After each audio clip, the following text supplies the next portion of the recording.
Itong way na to, ito yung papunta sa lola ko.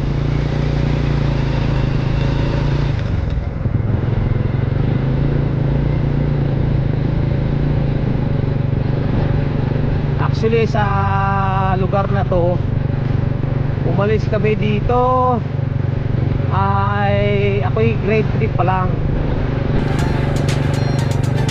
Batang bata pa ako noon, talagang elementary pa lang. So after so many years, napakatagal ng panahon, ayun, nakabalik ulit tayo sa lugar na ito.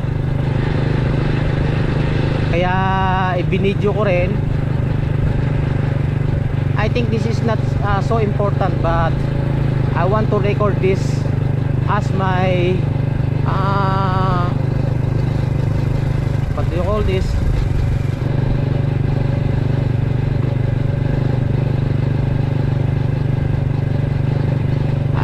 At ipakita, maging alaala kung gusto kong balikan, panoorin muli. Ito yung aking lugar before, when I was young.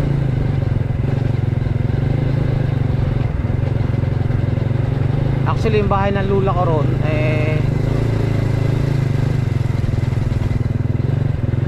medyo luma na siya. Talaga luma na siya, as in talagang kasing edad na ng lola ko. Hindi naman. Bali ang tanda na ng bahay na yun nasa ano na, almost 50 years na yung tanda ng bahay na yun. Si lola lang ang nakakatira doon. Si lola lang ang nakatira doon. Minsan dumadalaw yung kanyang mga apo, mga anak na nandito sa bayan ng Barcelona. Kami naman sa Bulacan, siyempre malayo, paminsan-minsan lang kami nakakarating dito.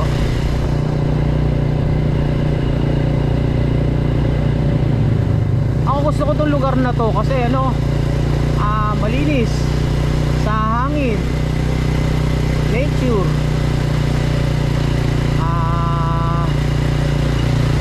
tahimik, saka malaki rin ang alaala ko sa lugar na ito. Kaya gusto ko to laging binabalikan.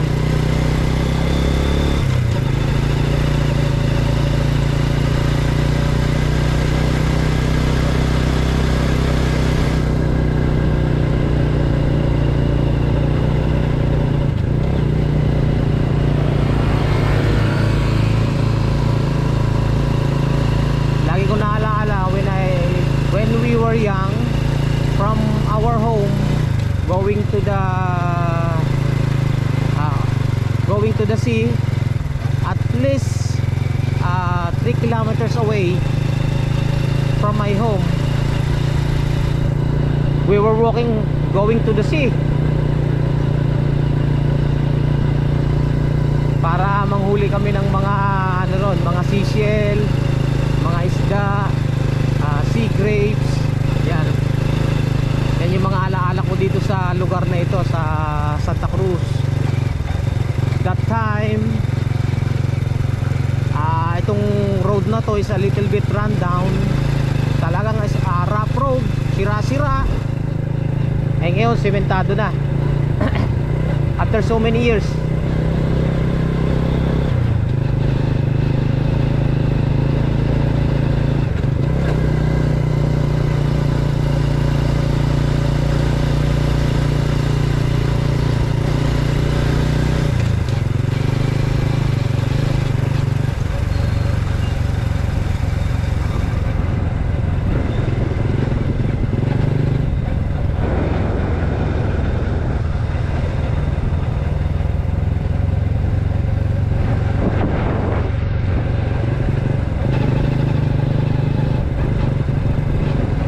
That is our barangay. Welcome to Barangay Santa Cruz.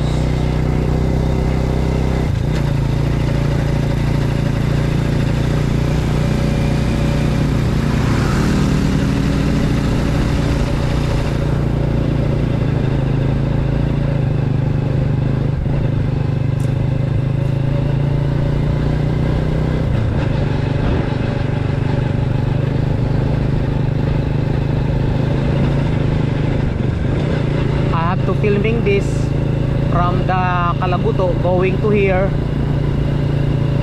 in my barangay to complete the details about this road.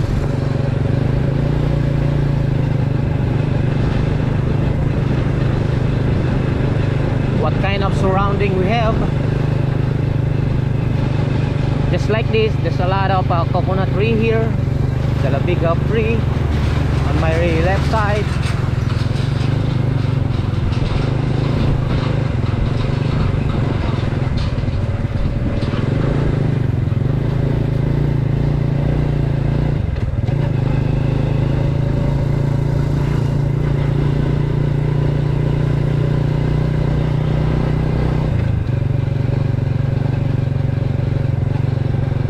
There's a lot of pili nut tree.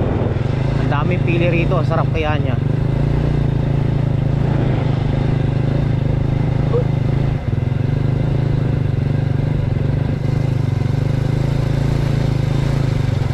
One of my favorite nut here in Bicolandia. We call it pili nut. Ang sarap. Actually pati yung balat niya kinakain pagka yung ano na, yung maitim na siya, lalaga mo tapos kakainin mo, sarap. Tapos yung nuts niya sa loob ng hard shell niya, ang sarap nun, mas masarap pa sa mani.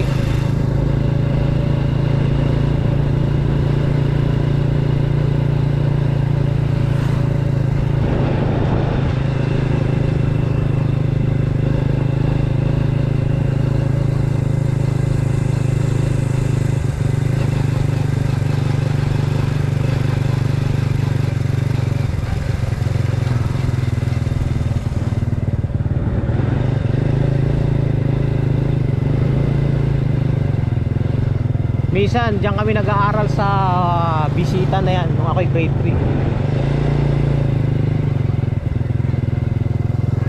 There's a lot of people on the rooftop.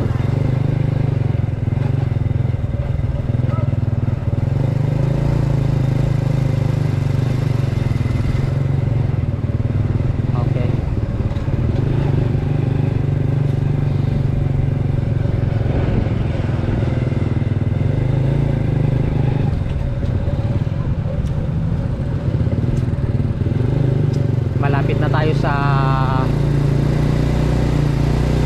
bahay ng lola ko. Actually kahapon pa kami dito, kaso ngayon ko lang na-film, ngayon ko lang binidyoan.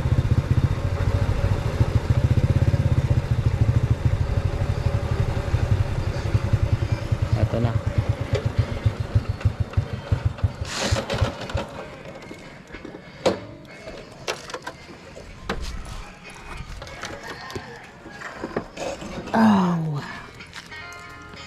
Sakit ang aking. Oo.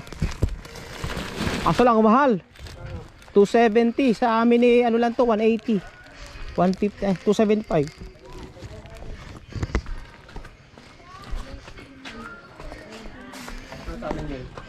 Ha? May tugtog na naman sila doon sa San Isidro. Cut ko muna mga guys ha. Hanggang dito muna tayo.